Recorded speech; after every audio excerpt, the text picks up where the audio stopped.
Hi viewers, ఇవాళ మనం laparoscopic hysterectomy గురించి మాట్లాడుకుంటున్నాం. యూట్రస్ని రిమూవ్ చేయడాన్ని హిస్టెక్టమీ అంటారు.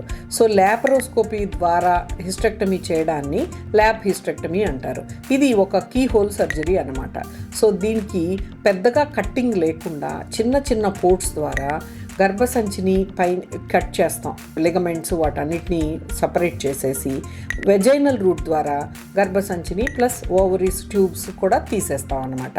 సో చాలామందికి అపోహ ఉంటుంది ఏంటంటే గర్భసంచి మొత్తం తీరేమో, కొన్ని పార్ట్స్ మిగిలిపోతాయి, లోపలే ఉంచుతారు అని. అలా ఏం ఉండదండి, మొత్తం స్పెసిమెన్ వచ్చేస్తుంది.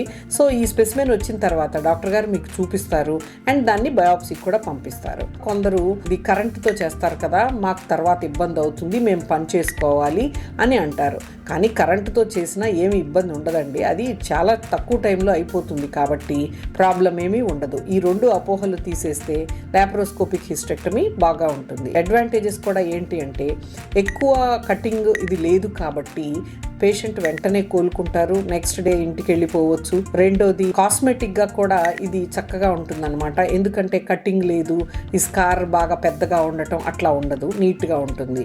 మూడోది హెర్నియా అనేది రాకుండా ఉంటుంది, ఎందుకంటే కటింగ్ తక్కువ ఉంది కదా.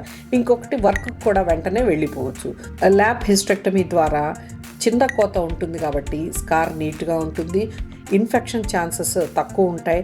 సో లాప్రోస్కోపిక్ హిస్టెక్టమీ ప్రిఫర్ చేయండి. మీకు ఏమన్నా డౌట్స్ ఉంటే కామెంట్ బాక్స్లో పోస్ట్ చేయండి.